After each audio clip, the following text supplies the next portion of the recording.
Hi, and welcome to Hope with Answers. My name is Montessa Lee. Joined alongside of me is Dr. Vincent Lam. Do you mind if I call you Vincent?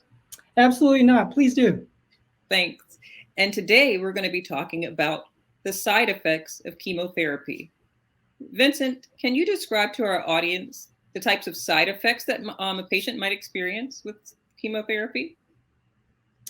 Yes. So, as we've previously discussed, chemotherapy works by killing the fastest growing cells in our body because it interferes specifically with the ability of cells to proliferate or multiply.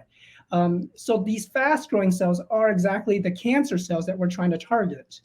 Unfortunately, we also have good cells that grow relatively quick, and those can be impacted, causing some collateral damage. So, this includes cells in our bone marrow, which turn over relatively quickly, and that encompasses white blood cells that help protect us against infection, and red blood cells that help carry oxygen throughout our blood.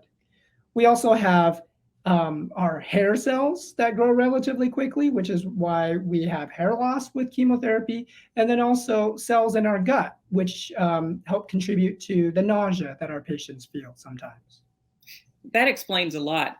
I remember that I had to have a blood transfusion because my red blood cell counts were too low to administer before they could administer one of my cycles or rounds of chemotherapy. And I could never understand why I had to have that transfusion. But the way you have explained it makes perfect sense. And the level of fatigue that I had, and I'm assuming, did that have to do with my red blood cell counts and bone marrow as well? Yeah, most likely, when your red blood cell count is low, you can become anemic, making you fatigued. Also, when your white blood cell counts are low, that can contribute to some significant fatigue as well.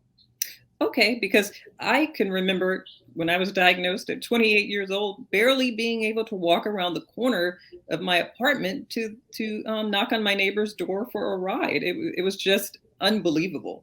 Thank you, Dr. Lamb, and thank you for joining us on Hope with Answers. In our next segment, we are going to be talking about treatment options that might help with those side effects that we just talked about from chemotherapy.